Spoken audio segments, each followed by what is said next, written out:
So guys, today we will continue with the introduction part of conic section for BSc part 1. As earlier I have told you the basic definition of conic section.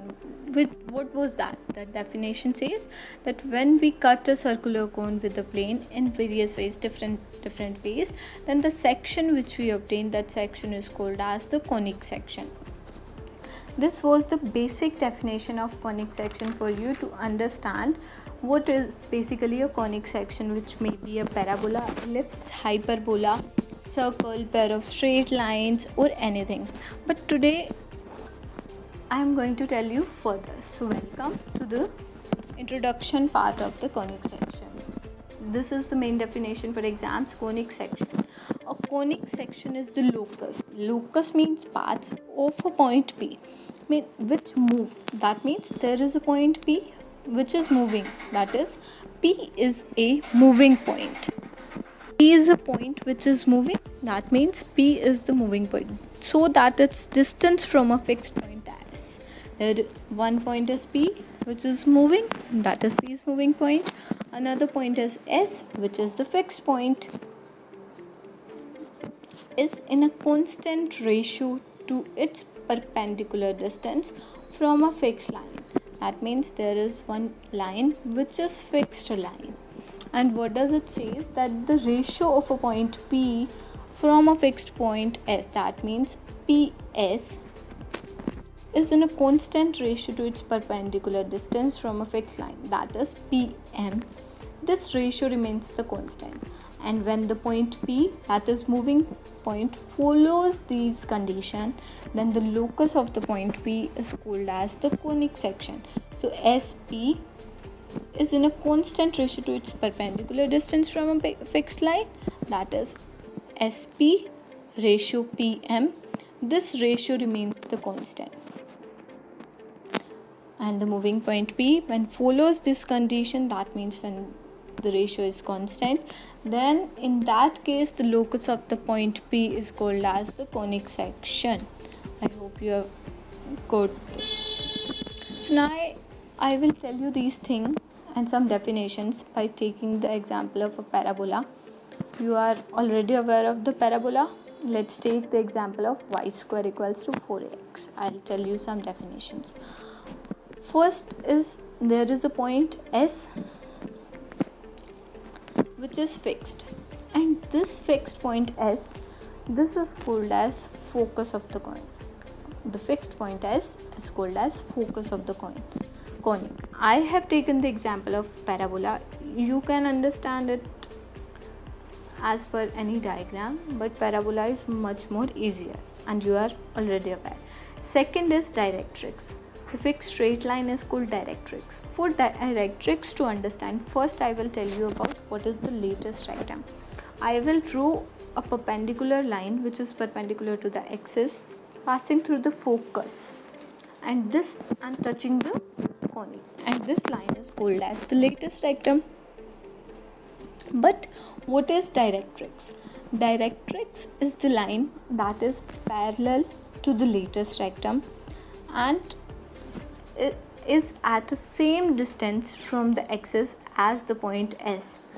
This fixed straight line is called directrix. Third point is eccentricity, which is very important to understand. As I have told you earlier in the definition of conic section, that the ratio SP to the PM remains constant, and when P follows such condition, then the locus of P is conic section. But what is this ratio called? The ratio SP ratio PM, this ratio is called as eccentricity, which we will show it by using the symbol small e. So SP ratio PM is constant. So now the fourth definition, which is the axis. What is the axis? There is a straight line passing through the focus. Two lines are there, one is latest rectum and the other is straight line, and that line is perpendicular to the directrix. This line is called as the axis. I have given it a name, K. You can name it anyone. So the line perpendicular to the directrix and passing through the focus is called as the axis. So fifth point is the vertex. what is the vertex? The point of intersection of conic and the axis is called vertex of the conic. Means there is a point at which the conic and the axis intersect, and that point where these intersect is called as the vertex.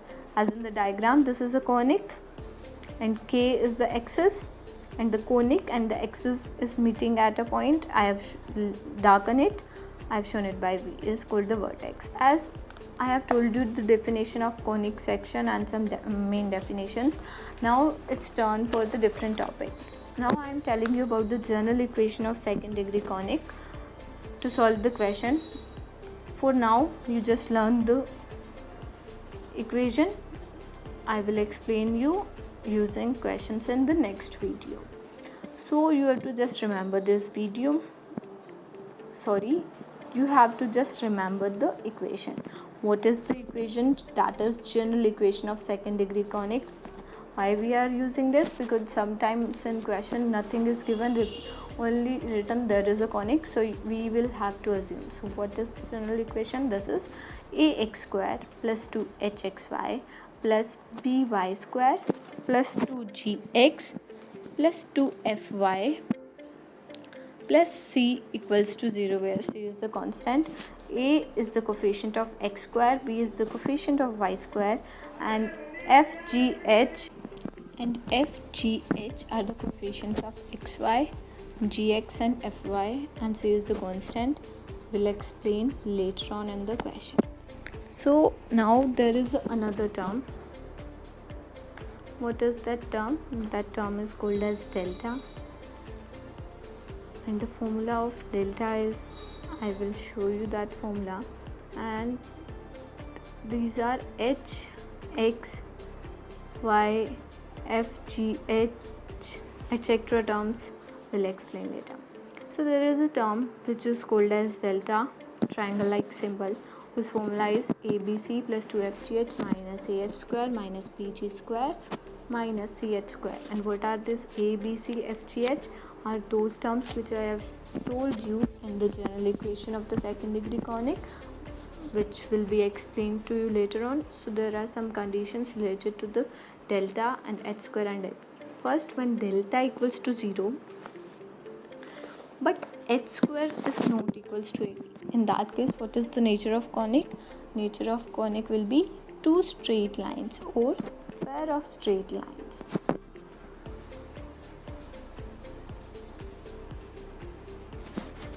When delta equals to 0 and h square not equals to b. Third case, when delta equals to 0 but h square equals to ab, in that case nature of conic will be two parallel lines. That means two straight lines will be there, and those straight lines will be parallel to each other.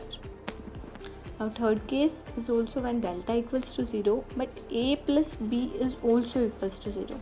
In that case nature of conic will be two perpendicular straight lines. Two straight lines will be there, and those two lines will be parallel to each other. Fourth is delta not equals to 0 but a equals to b and h equals to 0. In that case nature of conic will be a circle. Fifth case, when delta not equals to 0 and h square is greater than ab, in that case nature of conic will be a hyperbola. You are already aware of these terms in your 11th and 12th classes. Sixth term comes here, delta not equals to 0 and h square is less than ab. When h square is less than ab, in that case nature of conic will be a ellipse. Seventh case, when delta not equals to 0 but h square equals to ab, that conic will be a parabola. And eighth case, when delta not equals to 0, h square greater than ab and a plus b is equals to 0. In that case that will be a rectangular hyperbola. And the formula of delta is already I have written here. Just remember for now. Just remember these two things, these formulas and this equation for now. Thanks for watching the video. Do subscribe, like and share my channel.